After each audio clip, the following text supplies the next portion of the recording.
Halo rekan-rekan semuanya, kembali lagi bersama saya. Kali ini saya akan kembali melanjutkan pembahasan berkaitan dengan perkembangan info seputar Pi Network. Dan di sini juga ada berbagai macam informasi yang terbaru ya berkaitan dengan perkembangan Pi Network. Langsung saja. Dan di sini tuh admin langsung membuka daripada Twitter Pi Exchange yang merangkumkan berbagai macam informasi perkembangan yang terbaru. Majelis Nasional Vietnam baru-baru ini mengumumkan undang-undang tentang transaksi elektronik. Kemudian Bitcoin akan digunakan secara legal di negara Vietnam dengan kerangka hukum, pajak, kemudian juga ada peraturan yang lebih jelas. Jadi kita hanya perlu menunggu waktu berikutnya. Komunitas Pi Network Vietnam luar biasa. Nah, ini juga memberikan semacam informasi yang cukup jelas dan mantap sekali berkaitan dengan regulasi seputar penggunaan cryptocurrency, terutama Pi Network ya. Dan ini informasi dari negara Vietnam. Disebutkan di sini untuk majelisnya ya, atau bisa dikatakan ya seperti DPR-nya di negara Vietnam. Ini juga sudah bisa dikatakan mengumumkan tentang undang-undang transaksi elektronik dan Bitcoin bisa digunakan secara legal.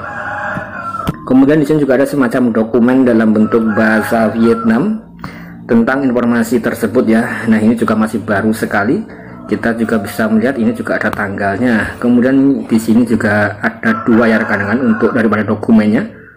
Nah, ini cukup lumayan mantap sekali. Dan bagaimana dengan pendapat rekan-rekan semuanya tentang fenomenalnya Bitcoin ya yang bisa digunakan di seluruh dunia. Nah, kemudian juga ditanggapi oleh Pi Exchange ya, so we just need to wait for Nicholas to finish. Komunitas di Vietnam memang sangat luar biasa. Kemudian kita beralih ke informasi berikutnya yang terbaru. Nah, di sini ada informasi tentang berita-berita ya yang berkembang, terutama informasi resmi dari Kortim beberapa waktu yang lalu. 3 hari yang lalu Kortim memperkenalkan yaitu semacam aplikasi baru ya, yaitu Pistaken Direct Message. Nah, di sini atau Staken DM, rekan-rekan yang ingin melakukan DM langsung dengan Dr. Nicholas itu bisa, dan juga ada biayanya ya, yaitu dengan menggunakan beberapa koin Pi. Jadi bisa dikatakan ya cukup mahal sekali untuk rekan-rekan itu bisa melakukan chatting dengan core team ya, atau Dr. Nicholas, dan juga chatting dengan para pionir yang lainnya. Kemudian fitur Web3 terbaru dalam misi Pi untuk mendefinisikan ulang akses sosial yang mengintegrasikan tokenomik ke dalam WeChat. Kemudian banyak surat kabar di negara Amerika, Vietnam, Cina, dan di seluruh dunia di sini juga menulis tentang peristiwa ini. Ini merupakan kabar baik karena semua status Pi Network telah diperhatikan oleh banyak media. Jadi di sini untuk Staken DM itu berupa Web3 ya, Web3 desentral, dan semuanya itu bisa mengakses dan juga bisa melihatnya seperti blockchain. Kemudian bagi rekan-rekan yang ingin melakukan chatting ya, itu juga bisa, dan ada semacam biayanya yaitu adalah dengan menggunakan koin Pi. Nah, di sini juga diberitakan banyak sekali media-media, bahkan di sini kita juga bisa melihat ya Binance Square, Pi Network Launch Staken DM. Nah, di sini Bitcoin Powered Direct Message Solution ini diberitakan oleh CoinCodex, kemudian juga diberitakan oleh website yang lain dari Amerika atau dari luar negeri ya. Kita juga bisa melihat seperti berikut ini dari Investor Observer. Nah, ini juga dikabarkan tentang informasi resmi dari Core Team. Intinya di sini untuk pergerakan perkembangan Pi Network itu juga dipantau oleh berita-berita atau media-media seputar cryptocurrency, keuangan, dan juga media luar negeri ya. Cukup mantap sekali karena pengikutnya atau usernya sudah 50 juta di seluruh dunia. Kemudian di sini kita juga bisa melihat ya berbagai macam informasi yang terbaru seputar Pi Network. Tentu saja banyak sekali rekan kita yang mempertanyakan ya. Nah, di sini berita-berita terus kapan open mainnetnya. KYC saja masih belum beres, dan juga untuk masalah migrasi ya, itu juga banyak sekali yang belum termigrasikan ke dalam saldo mainnet, termasuk admin pribadi di sini juga masih belum mendapatkan migrasi, belum memiliki saldo mainnet. Nah, kemudian Core Team malah berfokus pada pengembangan aplikasi ekologi ya, atau menguatkan semacam ekosistemnya terlebih dahulu daripada menuju ke KYC ataupun menuju ke yang lainnya ya, atau open mainnet. Jadi ya masih fokus untuk pengembangan ekosistem. Kemudian inilah alasan mengapa belum open mainnet ya. Nah, di sini juga dikutip daripada Pi Exchange, juga meretweet postingan dari Pi Spread. Nah, di sini juga ada berbagai macam alasan-alasan Mengapa open mainnet itu memang sangat lambat sekali ya? Apakah tidak bisa dipercepat? Karena banyak sekali para pionir-pionir yang sedang membutuhkan uang untuk membeli beras, apalagi di sini berasnya itu sangatlah mahal.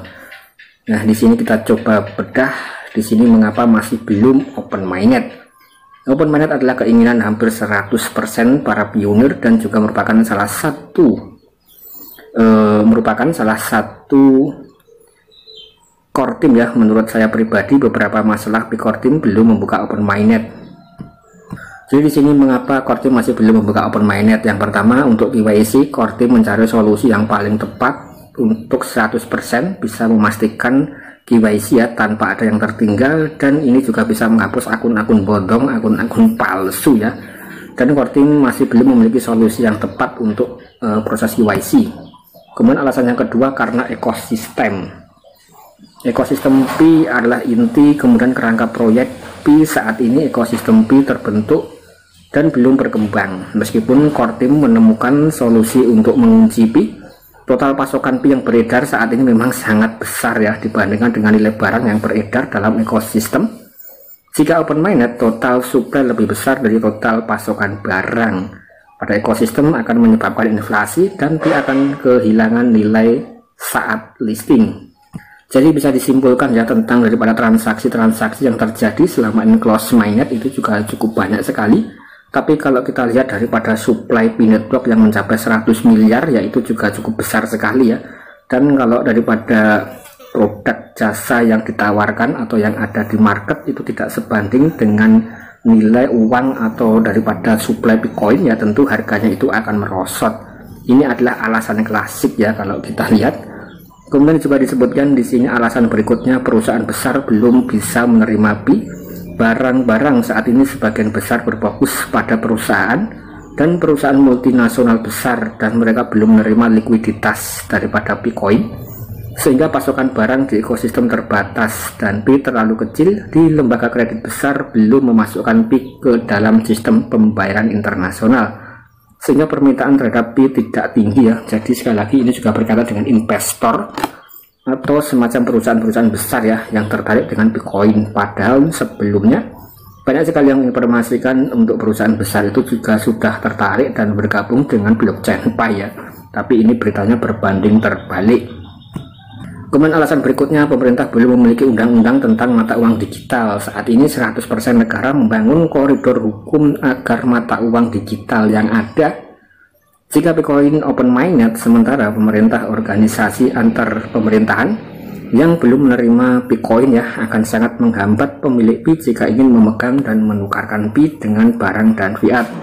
Tentu saja untuk dunia cryptocurrency yang bersifat terdesentral, seharusnya itu tidak ada aturan yang mengikat dan tidak ada otoritas hukum yang mengatur ya, sesuai dengan konsep cryptocurrency yang bersifat terdesentral. Jadi ya bisa dikatakan tersebar dan tidak tersentral. Nah, ini mungkin admin sedikit melakukan reaction ya. Kemudian jika Anda menyelesaikan sebagian dari 4 masalah di atas, open mainnet akan muncul dalam 1 menit. Ini adalah semacam analisa dari P-network atau P-spread ya, nah yang memberitakan informasi ini, dan ini juga masih dalam kalangan komunitas. Tentu saja rekan-rekan yang memiliki pandangan yang lain itu juga memiliki alasan tersendiri ya melihat perkembangan P-network saat ini. Nah, rupanya di sini juga dibalas oleh P-network member ya. Nah, ini kita coba cek and recheck. Saya akan mengatakan dengan jujur, core team hanya melihat fakta yang Anda sebutkan. Mereka tidak akan pernah open mainnet. Perusahaan besar tidak akan bergabung dengan kripto yang masih vakum, dan peraturan kripto tidak akan menjadi lebih baik dalam 5-10 tahun ke depan. Dan ini bukan lagi tentang P saja, KYC, permintaan pembangunan utilitas, tapi tentang faktor eksternal, yaitu seperti peraturan. Kemudian juga ada perang dunia ya, kita juga bisa melihat antara Israel, Palestina, kemudian Rusia, dan juga ada Ukraina yang ada di wilayah benua barat. Jadi untuk faktor keamanan itu juga cukup mempengaruhi, karena di sini ketika terjadi tidak stabil ya untuk kondisi keamanan, tentu cryptocurrency itu marketnya akan merah, market pasar-pasar akan menurun, kemudian untuk supply dan juga untuk ekspor impor juga terkena imbasnya. dan juga makro resesi situasi ekonomi negara besar ya. Jadi memang sangat berpengaruh dari berbagai sisi, dan kita juga bisa melihat daripada secara realistis ya, atau kita bisa menganalisa secara fundamental terkait dengan berita-berita isu-isu yang ada sekarang ini. Mereka mengingatkan open-minded strategis, dan mereka tidak akan meluncurkan sampai mereka mengisi dengan baik. Dan ini juga disebutkan sumber dari Mood Moderator pada bulan Mei ya 2022. Nah, bagaimana pendapat rekan-rekan bisa tulis dalam kolom komentar. Sekian, terima kasih.